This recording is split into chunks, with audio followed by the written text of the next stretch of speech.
Hello বন্ধুরা, আজকে আমি একটি ভিডিও করছি। প্রথমেই সবাইকে জানাই যে হ্যাপি নিউ ইয়ার 2026।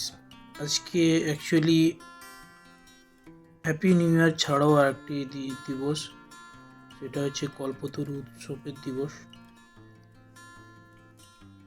তো এই প্রসঙ্গে যখন একটু দেখছিলাম, তো আমি বিবেকানন্দ নিয়ে কিছু লেখা দেখি, যেটা আমরা পড়েও ছিলাম। সেটা হচ্ছে শূদ্র জাগরণ ও সমাজের ভূমিকা, আজকের যুগে স্বামী বিবেকানন্দের শিক্ষা। এটা অ্যাকচুয়ালি টপিক। স্বামী বিবেকানন্দ বলেছিলেন, সমাজে শূদ্র জাগরণ গুরুত্বপূর্ণ। আজকের দিনে আমরা এটি অন্যভাবে দেখছি। শ্রমজীবী, সাধারণ মানুষ, কারিগর, ছোট ব্যবসায়ী, এরা দেশ চালায়, অর্থনীতিকে শক্তিশালী করে। পুরনো দিনে 4টি বর্ণ ছিল: ব্রাহ্মণ, ক্ষত্রিয়, বৈশ্য আর শূদ্র।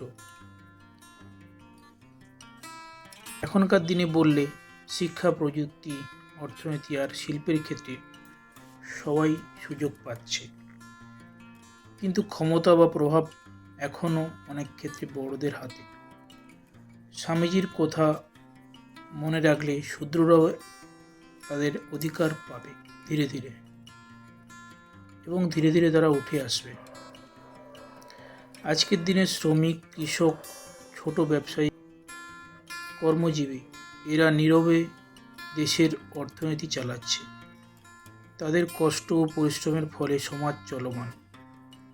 যদিও তারা জেগে উঠে নিজেদের অধিকার চায়, তাহলে সমাজের ভারসাম্য বদলে যাবে। স্বামীর যুগে শূদ্রদের শিক্ষার অভাব ছিল। আজ আমরা দেখতে পাচ্ছি শিক্ষার সুযোগ বেড়েছে।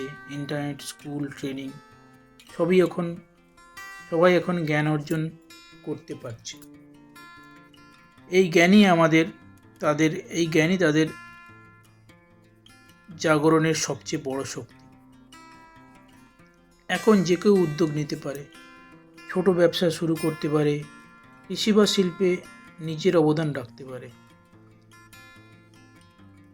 এই ধৈর্য, শ্রম ও অধ্যবসায়ের মাধ্যমে তারা ধীরে ধীরে সমাজে প্রভাব ফেলছে। স্বামীজি বলেছিলেন, যখন শূদ্ররা জেগে উঠবে, তারা শুধু নিজের জন্য নয়, সমাজের কল্যাণেও কাজ করবে। আজকের যুগে দেখুন, ডিজিটাল পেমেন্ট, ই-কমার্স, ফ্রিল্যান্সিং, ক্ষুদ্র উদ্যোগ, সব ক্ষেত্রেই সাধারণ মানুষ এগিয়ে যাচ্ছে। এরা সমাজে তাদের পদ তৈরি করছে। যদি তারা ঐক্যবদ্ধ হয়, নিজের অধিকার দাবি করে, তাহলে ইতিহাসে স্বামীজির কথার পুনরাবৃত্তি ঘটবে। শিক্ষা ও অর্থের মাধ্যমে ক্ষমতা অর্জন করা সহজ হচ্ছে। শ্রমজীবীরা যখন নিজেকে উন্নত করবে, তাদের ঘুম ভাঙবে, নিজেদের মূল্য বুঝবে, সেই দিন আসবেই যখন সমাজের ন্যায় এবং ভারসাম্য প্রতিষ্ঠিত হবে। স্বামীজির শিক্ষা আজকের দিনে আমাদের বলে, মানুষকে জাগানোই সমাজের মূল লক্ষ্য। শ্রমজীবী, সাধারণ মানুষ, শিক্ষার্থী, যে কেউ জেগে উঠলেই সমাজের উন্নতি করবে। তাদের উদ্যম ও পরিশ্রম ও শিক্ষা আজকের কৃষ্টি বা সংস্কৃতিকে আরও সমৃদ্ধ করবে।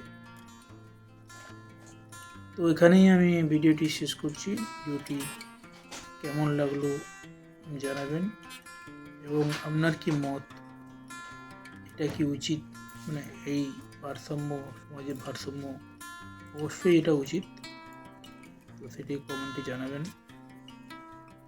ঠিক আছে।